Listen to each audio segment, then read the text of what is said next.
नमस्कार दोस्तों, drama serial Pushpa impossible का आने वाला एपिसोड और भी ज़्यादा इंटरेस्टिंग होने वाला है, क्योंकि आने वाले एपिसोड में हमें यही देखने को मिलने वाला है कि चिराग जो है वो ये कहने वाला है कि माँ, अब मैं पन्नू के साथ 1 मिनट भी नहीं रह सकता। अगर वो मेरी ज़िंदगी से जाना चाहती है तो चली जाए, मुझे अब इस बात से कोई फ़र्क नहीं पड़ता। आप नहीं जानती वो मेरे बारे में क्या सोचती है। हालाँकि मैंने कोशिश की थी कि मैं अपने ताल्लुकात जो है वो पन्नू के साथ ठीक करने की कोशिश करूँ, लेकिन पन्नू जो है वो इस लायक ही नहीं है, इसीलिए अब मैं सब खत्म करना चाहता हूँ। अगर वो यहाँ से जाना भी चाहती है तो जा सकती है। वहीं दूसरी तरफ पन्नू जैसे ही ये सारे अल्फाज सुनती है तो अपनी माँ के पास चली जाती है और माँ को बताती है कि अब हमारे दरमियान ऐसा कुछ नहीं रह गया जिसकी वजह से हम एक दूसरे के साथ रह सकें, इसीलिए अब चिराग ने सब कुछ ख़त्म कर दिया है। अब हमारे रिश्ते में रहने की 1% भी उम्मीद जो है वो नहीं बाकी। और ये कहकर वो अपने आप को कमरे में बंद कर लेती है। क्या वो खुदकुशी करने वाली है या गोलियां खाने वाली है? कुछ ना कुछ तो वो करने वाली है जो अपने आप को कमरे में बंद कर लेती है। और जब ये सब कुछ चिराग देखेगा तो वो आएगा और पन्नू को जो है वो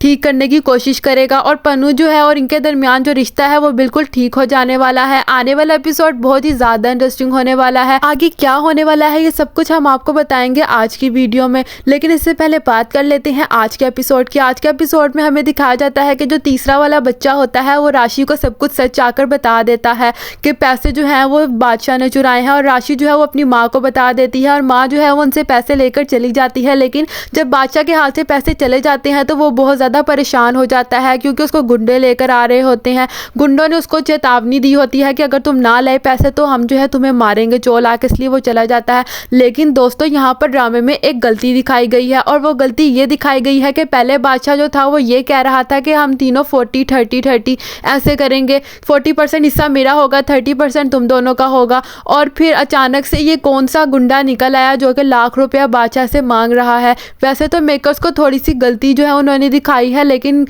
कोई बात नहीं, ये गलती जो है वो काबिल कबूल हो सकती है। लेकिन थोड़ा सा सोच समझ कर लॉजिक लगा के उनको ये स्टोरी बनानी चाहिए थी कि पहले तो ये दोनों हिस्से कर रहे थे तीनों मिलके पैसों के, और चोरी भी इसलिए कर रहे थे कि अमीर हो जाएंगे और यहाँ से निकल जाएंगे। कुछ ऐसा ही बादशाह ने कहा था कि हम जो है वो पैसे लेकर अमीर हो जाएंगे और खाएँ पिएंगे और ऐश करेंगे, अपनी ज़िंदगी गुजारेंगे। लेकिन अचानक से अब ये गुंडा कहाँ से आ गया और उसने पैसे मांगना शुरू कर दिया, और बादशाह इतना अच्छा कब से हो गया कि खुद को उनके हवाले कर दिया। वैसे तो सारा कुछ बहुत ज़्यादा बोल रहा होता है, लेकिन अब आगे इसकी बोलती क्यों बंद हुई है, ये देखना तो काफ़ी ज़्यादा लॉजिकलेस था। क्या आपको भी ऐसा लगता है कि ये जो सीन दिखाए गए हैं बिल्कुल लॉजिकलेस दिखाए गए हैं? क्योंकि कोई ना कोई लॉजिक ज़रूर दिखाना चाहिए था। या तो बादशाह को शुरू से ही ये चिंता होती कि उसने पैसे जो है उधार जो है वो चुकाना है, लेकिन इससे पहले तो उसने कोई उधार जो है उसने जिक्र भी नहीं किया था, और यही कहा था कि हम पैसे लेकर यहाँ से फरार हो जाएंगे और अपनी मर्जी की ज़िंदगी जिएंगे। अब अचानक से ये सारा कुछ हो गया। चलो ये तो हो गया, फिर जब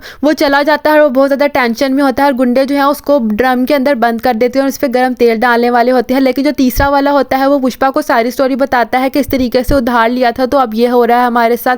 और पुष्पा जो है वो जुगल और ये सारे लोग जो हैं वो चले जाते हैं, और जाने के बाद जो है वो पुष्पा सारे पुलिस वाले के पास एक ज़्यादा इकट्ठे हो जाते हैं और फिर उसको कॉल करते हैं गुंडे को। और जो छोटा वाला होता है वो ये कहता है कि मैंने पैसे जो हैं वो जमा कर लिए हैं और मैं ला रहा हूँ। तो अब यही होने वाला है आने वाले एपिसोड में कि वो जो पुलिस है वो उन गुंडों को पकड़ लेगी और सारा कुछ जो है मामला वो सॉर्ट आउट हो जाने वाला है, और बादशाह को भी अकल आ जाने वाली है। इन तीनों को जो है अब अच्छे से अकल आ जाएगी, क्योंकि बादशाह को अकल आ गई तो बबल गम को भी आ जाएगी। तीसरा वाला तो वैसे ही सुधरा हुआ है, और लेकिन जो छोटा वाला था वो यही सोच रहा था कि मैंने शायद बहुत बड़ी गलती की, इसी चक्कर में मैंने अपने भाई को फंसा दिया, इससे अच्छा तो मैं ये नेकी ना ही करता। तो पुष्पा उसको समझाती है कि बेटा, नेकी करने के बाद कभी भी पछताते नहीं है, जो मर्जी हो जाए, जो काम तुमने किया है वो अच्छाई की राह में किया है और बिल्कुल भी बुरा नहीं किया, और मैंने तुम तीनों की जिम्मेदारी उठाई है तो मैं तुम तीनों को बचाऊंगी। और वो भागकर चला जाता है, और फिर पुष्पा और जो अश्विन है वो भी चले जाते हैं। दीप्ति जो है वो ऑफिस चली जाती है। आने वाला एपिसोड बहुत ही ज़्यादा इंटरेस्टिंग होने वाला है,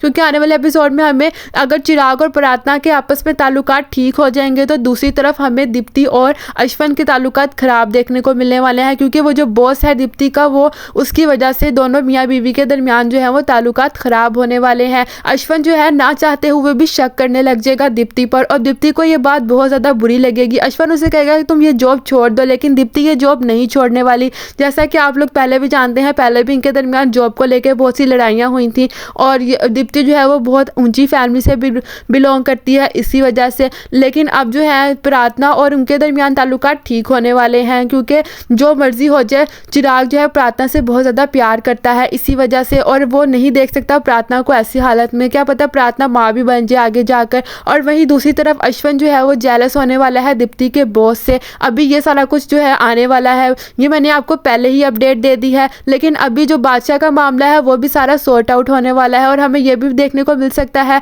कि बादशाह जो है वो किस तरीके से अच्छा बनने की कोशिश करेगा। और वहीं दूसरी तरफ जो है चिराग के पापा यानी कि दिलीप, उसको अकल आ चुकी है और वो समझ चुका है कि दोनों जो मर्जी हो जाए, हम दोनों के बीच जो भी लड़ाई हो, लेकिन हमारे बच्चों को इससे कोई फ़र्क नहीं पड़ना चाहिए। इसलिए वो सॉरी करने के लिए जाता है, क्योंकि पुष्पा ने उसको 1 लाख रुपया वापस ला दिया होता है और वह बापूरा से सॉरी भी कर लेता है और बापूरा सॉरी एक्सेप्ट भी कर लेता है और कहता है कि तुमने इतनी बार ये कह दिया है कि शेर आया, लेकिन असल में शेर नहीं आया होता, इसीलिए अब तुम सच भी बोलोगे तो जब भी बोलोगे, लेकिन हमें तो झूठ ही लगेगा, लेकिन तुम कह रहे हो तो मैं मान लेता हूँ और हम बगैर जो है वो कोई साजिश किए बगैर चुनाव जो है वो लड़ेंगे। जब बापूरा जो है वो दिलीप जो है वो चला जाता है तो बापूरा ये सोचने लग जाता है कि कहीं ये भी तो इसकी कोई चाल नहीं। लेकिन दोस्तों आने वाला एपिसोड बहुत ही ज़्यादा इंटरेस्टिंग होने वाला है। आपको क्या लगता है आगे क्या होने वाला है? अपनी राय का इज़हार कमेंट्स बॉक्स में ज़रूर करें और अगर आप इस टीवी सीरियल के फ़ैन हैं तो हमारे चैनल को सब्सक्राइब करें ताकि हर नई और सही अपडेट सबसे पहले आपके पास आ सके। तो मिलते हैं अगली अपडेट के साथ अगली वीडियो में।